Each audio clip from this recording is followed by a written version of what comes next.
Desemprego dispara no mês de abril por causa da pandemia, como mostram números do CAGED. No estado de São Paulo, atividades econômicas voltam de forma planejada e gradual a partir de junho. Mandados de busca e apreensão relacionados ao inquérito das fake news são cumpridos pela Polícia Federal. Eu sou Érica Reis e esse é o nosso Leitura Dinâmica. Fique bem informado. Fique comigo.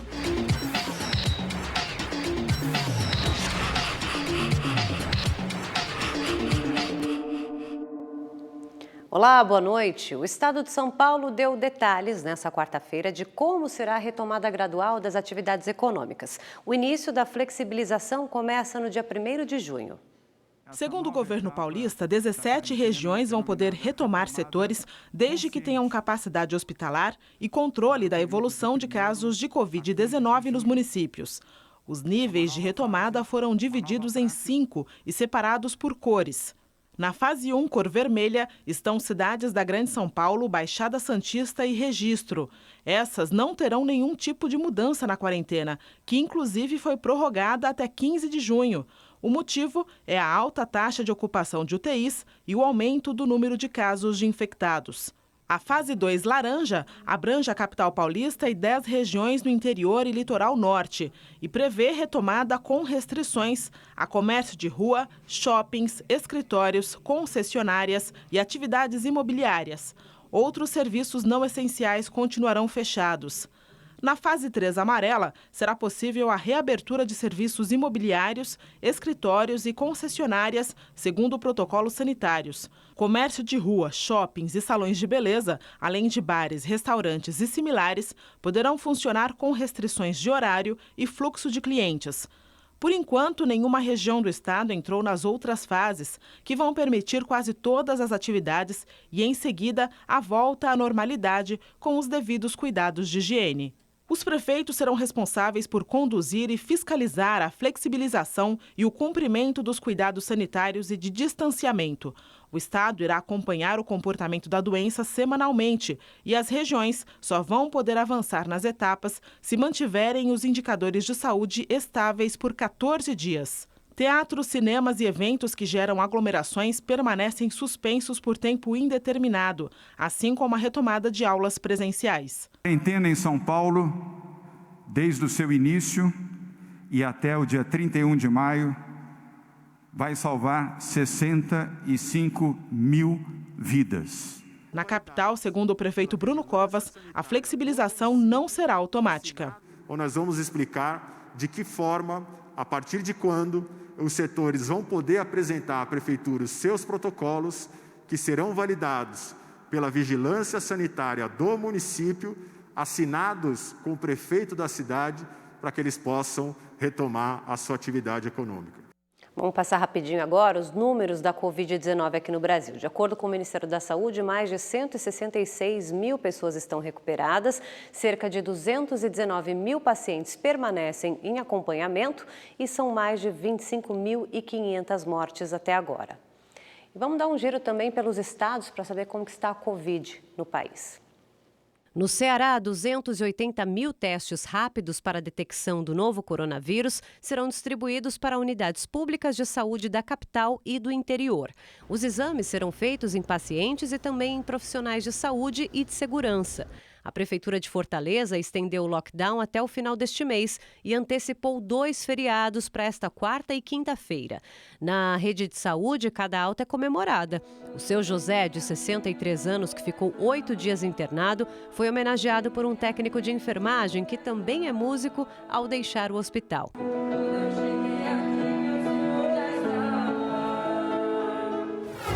Depois de 69 dias fechados, os shoppings do Distrito Federal reabriram as portas. Os lojistas têm que obedecer uma série de exigências. Uma delas é medir a temperatura de funcionários e clientes, o que provocou filas. O uso de máscaras é obrigatório e os estabelecimentos têm que disponibilizar álcool em gel para a higiene das mãos.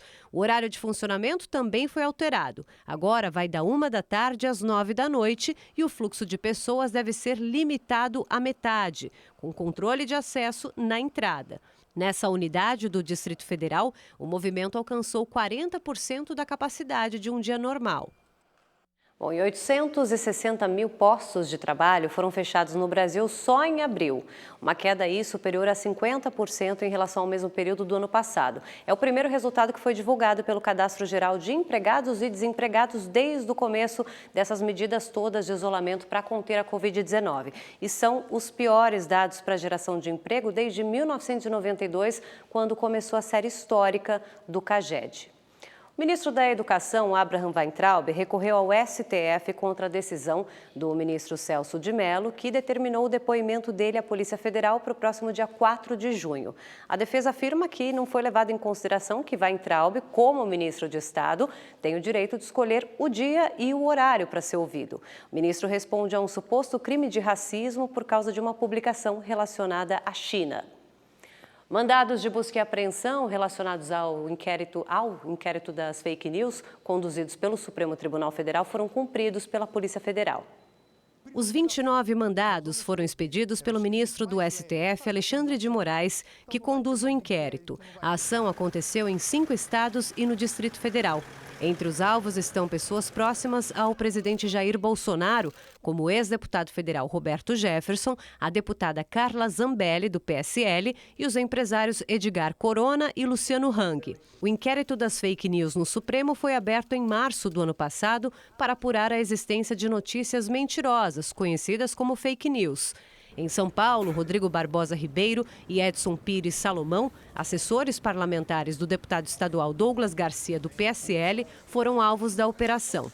Os agentes estiveram ainda no gabinete do deputado Gil Diniz, também do PSL. Na decisão, Alexandre de Moraes também determinou o bloqueio de contas em redes sociais por discursos com conteúdo de ódio, subversão da ordem e incentivo à quebra da normalidade institucional e democrática.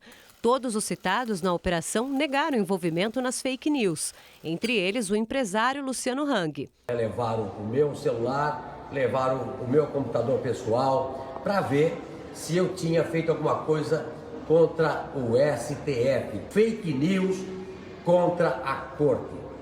Jamais, Jamais.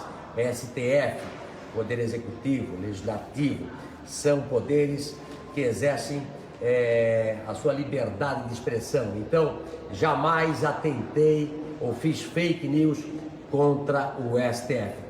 O Procurador-Geral da República, Augusto Aras, pediu ao ministro Edson Fachin, do STF, a suspensão desse inquérito. Segundo Aras, o conteúdo publicado pelos investigados não pode ser confundido com prática de calúnias, injúrias ou difamações contra os membros do STF. Ele também reforçou a necessidade de se conferir segurança jurídica à investigação. Bom, gente, para você que não conhece o Rede TV Plus, é uma novidade que traz chance aí de ganhar prêmios e mais. Você participa de maneira interativa dos programas e ainda concorre a um festival de prêmios. Tem smartphones e até carros. Para saber mais e participar é fácil.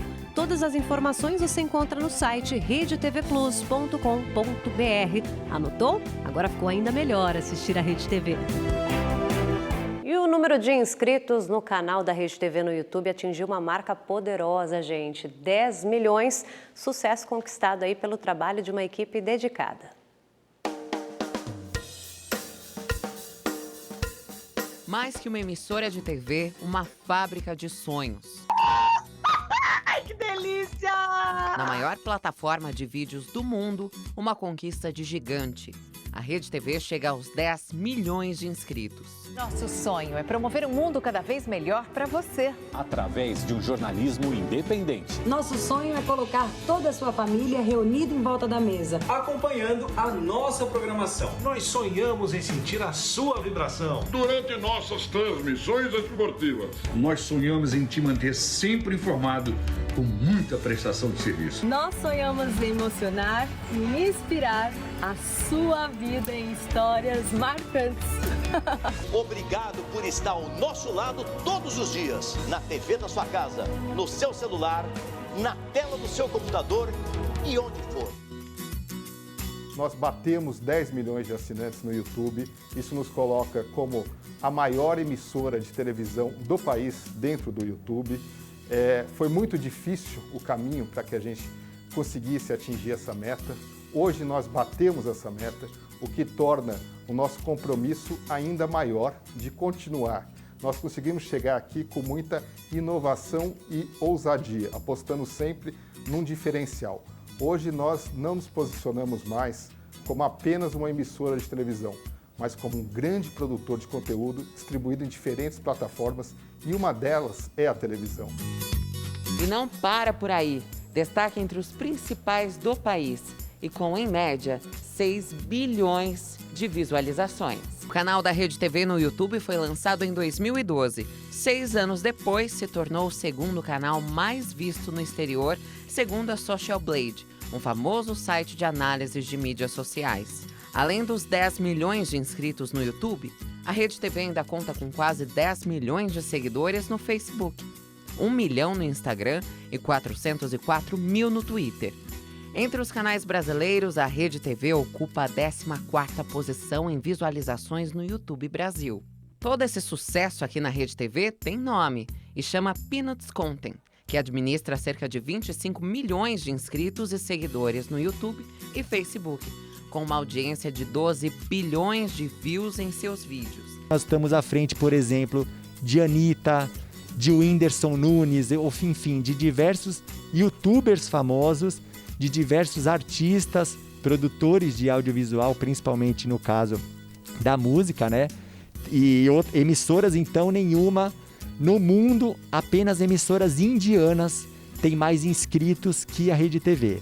O que o nosso público pode continuar a contar é com a inovação. Inovação essa sempre com conteúdo de qualidade, com base em tecnologia, de alta definição e uma equipe que consegue se superar, que a gente nunca fica tentando imitar o que os outros fazem. Quando o assunto é digital, distribuição multiplataforma, a Rede TV é sim campeã. Uma boa noite, amanhã tem mais. Tchau.